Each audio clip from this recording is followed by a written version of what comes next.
Ladies and gentlemen, what's going on? It's your boy Ruben, and you know what it is. New week, new video. Happy Victory Tuesday, because I missed y'all Monday. And the reason for that is we had the Monday night game of Super Wild Card Weekend. And Cowboys demolished the Tampa Bay Buccaneers, looking phenomenal. Almost a flawless game, if not for some, garbage time scoring from the Bucs. I couldn't have asked for a better game, a better outcome. Dallas beats the Tampa Bay Buccaneers 31-14. The 14 came in the second half. And the only thing to overshadow this win for me was what the hell happened to Brett Maher. The dude missed 4 extra points. I've never seen it. Never seen it before. I never seen it before. I'm not sure it's ever actually happened. I think I heard that this hasn't happened in the Super Bowl era. So this is an interesting, dynamic going into what was something I feared all season, was seeing the San Francisco 49ers. Now, I thought what was different this year about the Cowboys and going into this game and how I knew we were going to win this game, and I was worried about them making it more difficult than normal, but this year feels different. And the reason this year feels different is because I kind of feel like part of the Cowboys' problems in the past was overconfidence, bravado, not playing a clean game, feeling like not feeling like they feel like they've arrived, right?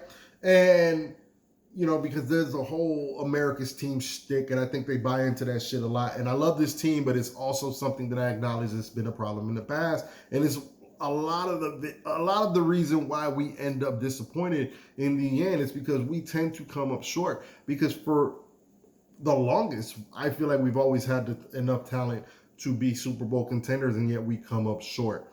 So I feel like, especially after a game that we had against the Commanders to end the season, I feel like this year they went into that game knowing Tampa Bay can beat us, right? They beat us in week 1, but despite the fact that Tampa Bay hasn't looked good, they had to know that, you know what, we shit the bed last year. We shit the bed in week 1. We shit the bed versus the Commanders. This is not one we can shit the bed on. And I hope that continues. I hope they don't get the big head after this one. And again, this feels different because guess what? You have to respect Tom Brady week 1, right? This is not one of those games where you're like, you know what, we got this. You can't feel comfortable, right? Because that's Tom Brady. And they kept pouring it on, and the defense kept coming. I loved what I saw from every facet of the game. Like, with the exception of the first initial drive, Tampa Bay did get downfield, but I don't know what the hell that throw was. Tom Brady trying to throw it away, ended up throwing a pick. From that point on, I knew we had him. And so I hope they carry this on going forward against the San Francisco 49ers, which I was definitely hoping we weren't going to see until the NFC Championship game, but unfortunately here it is. And the reason I fear this team is because not only did they beat us last year, they might be better this year. They've added Christian McCaffrey. Brock Purdy is looking awesome. And giving them a dimension that I think Jimmy Garoppolo probably doesn't give them. And, it's an exciting time for the 49ers. They believe their time is now. And I believed in Kyle Shanahan his entire career. I think he's one of the most brilliant offensive minds ever. And so with that being said, I don't think this is a game they can go in feeling like we got this. And they're going into San Francisco at that.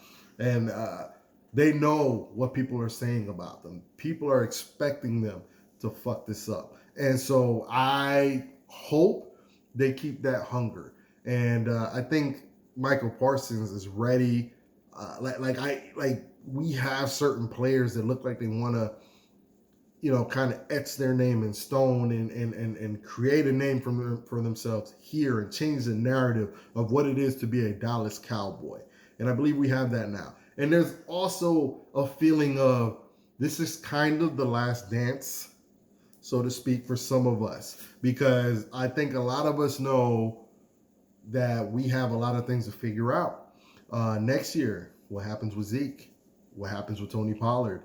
Zeke can finally be cut for, next to nothing. I don't know about next to nothing, but I know that the cap hit is significantly lower coming this year. Tony Pollard is a free agent, made his first Pro Bowl this season.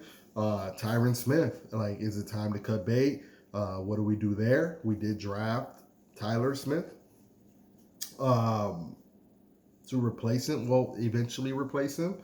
And he's done well. Leighton Vander Esch, does he return? I think you guys see that we missed him while he was out. Just there's some moving parts there. DeMarcus Lawrence making a lot of money. We just have a lot of things that we got to kind of figure out. And there's a sense of now's the time. I picked the Cowboys to go to the Super Bowl. And as good as the Niners look, if we can control their run just enough, I think the way to beat them, obviously, is to get ahead and to put the ball in Brock Purdy's hands and make him beat us. That's a tall task, but if we can do it, which I think they can, we're going to the NFC Championship game. And if we go to the NFC Championship game, I think we can beat either of our NFC East foes. Don't let the Giants upset the Philadelphia Eagles, because I don't think the Giants have a chance in hell against us. Philly, represents the best chance to go outside of us, in my opinion, if we meet, of the two. But I just believe that we can beat both teams. Now, Philly is, the one I'm more fearful of. But it is what it is, guys. I'm to have the Cowboys advance, put another notch on Dak's belt. I mean, the man accounted for 5 touchdowns. I can't be happier, more thrilled as a Cowboys fan. If you're with me, remember to like, subscribe, and share. Let me know in the comments. And let me know just what you guys think. How are you guys feeling? Does this season feel different to you guys? Because it does to me. And we get over this hurdle, I don't think there's any stopping us, because it's the perfect hurdle going into a Philly game, if you ask me. This is the perfect test going into a Philly game. So, I got the Cowboys. I'm not ready to really, I think this would be a high-scoring affair, actually. I think I can see this might be a 35-28 kind of game. I can see that. So that's all I got. I'm high. Oh no, it's not all I got. Tom, just apologize to Giselle, bro.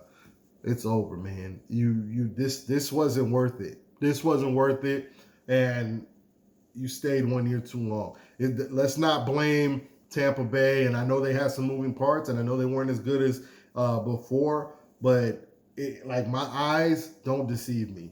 Tom Brady is done, guys. He's not going short of going to San Fran, which at this point I don't know why San Fran would do it. And even then, I think he would hold San Fran back. He might be able to have just enough in the tank, sort of like Peyton Manning had that last year. Where he might not play the greatest, but he'll give you the clutch play that you need in the end to pull games out, and maybe something like that. But any other team, I can't see it. People are bringing up the Raiders. Raiders ain't got no O-line. They don't have no defense. I don't know why he would do it to himself at this point. You're not playing for a championship if you go anywhere other than the Niners, to me. Just hang them up. Apologize to your wife. Go get your family back, man. This wasn't. This was one of the most disappointing ways to see the GOAT go out. And hopefully it's not just me. All right. Like I said, remember to like, subscribe, and share, guys. I'm here. Holla.